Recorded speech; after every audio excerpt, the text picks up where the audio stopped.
Nous allons arriver dans la fonderie. Rares sont ceux qui peuvent entrer ici. Un endroit ultra sécurisé, aussi envoûtant que dangereux. Attention, la température à l'intérieur est de 1200 degrés. Impossible de rester longtemps à proximité de cette fournaise. De ce four en fusion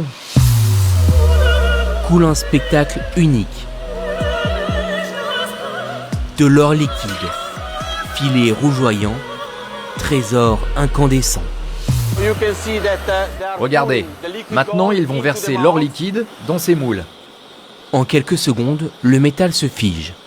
C'est fascinant. Il est ensuite plongé dans un bain. Ça sert à refroidir et nettoyer le lingot. Il peut enfin être manipulé à main nue. Mais pour obtenir ce lingot rayonnant, il a fallu du temps et du travail.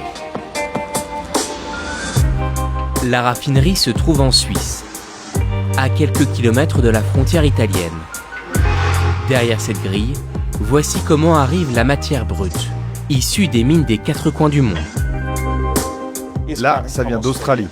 Ici, on reçoit de l'or, mais aussi de l'argent ou du palladium. C'est un mélange de métaux précieux. En priorité de l'argent, mais il peut y avoir aussi de l'or. Ça ne brille pas du tout. Pas du tout. Mais notre boulot, c'est justement de le rendre joli. Ces plaques sont rarement pures à plus de 90%. Voici l'or brut que l'on plonge dans cette unité. Dans cette solution corrosive, plusieurs acides séparent l'or des autres métaux, comme le cuivre ou l'argent. L'or flotte ensuite jusqu'ici. Regardez, de l'or pur. On appelle cela une éponge d'or. C'est cette matière qui sera ensuite fondue en lingots très lourds. Dans les films de braquage, les voleurs remportent des lingots très facilement. C'est impossible dans la vraie vie, ça ne fonctionne pas comme ça. Par exemple, cette barre pèse environ 15 à 17 kilos. Ici, 2 kilos d'écart, c'est une sacrée différence. Alors allons la peser précisément. 16,7 kilos. Ça vaut son pesant d'or. Ça fait plus de 2 millions d'euros. Vous pouvez vous acheter une belle maison avec ça. Les gros lingots sont surtout achetés par les banques centrales. Pour les particuliers, il faut en réduire l'épaisseur jusqu'à obtenir ces fines lamelles. Et là, vous voyez à quel point l'or pur est souple. Regardez, ça se plie sans aucun effort.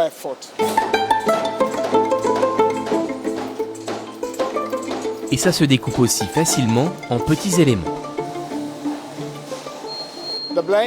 Il faut maintenant mesurer précisément le poids. Si c'est trop lourd, l'or est enlevé. Ça ressemble à ça. de la poussière d'or. A priori facile à subtiliser, mais On a des détecteurs extrêmement sensibles pour tout le monde à la sortie. Ça décèle n'importe quelle particule d'or. même sous les ongles, Ce sera trouvé. Même à l'intérieur de votre bouche. Alors n'essayez pas. selon le directeur des opérations, aucune tentative d'effraction n'a été recensée. La sécurité, ici, est ultra renforcée. Valeur refuge par excellence, en ces temps incertains, le cours de l'or a fortement grimpé. Conséquence, Beaucoup de gens nous demandent des formats de plus en plus petits. Ils n'ont plus assez d'argent pour acheter plus gros. Rien que cet échantillon de 2,5 grammes coûte plus de 300 €. l'année dernière, cette usine a traité plus de 1000 tonnes d'or. C'est la plus grande raffinerie d'or au monde. Mais leur chiffre d'affaires reste confidentiel. Une grande discrétion règne aussi autour de l'origine de l'or. On a un processus de vérification très poussé.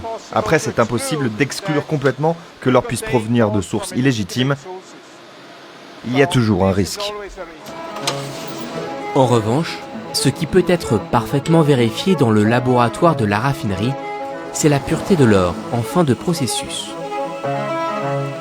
La surface doit être parfaitement propre et polie. Alessia a un poste fondamental. Allez, on passe à l'analyse. C'est elle qui certifie la pureté du métal précieux. de l'or à 99,99%. En fin de compte, toute la valeur de l'or tient dans une signature et dans la confiance qu'on lui accorde.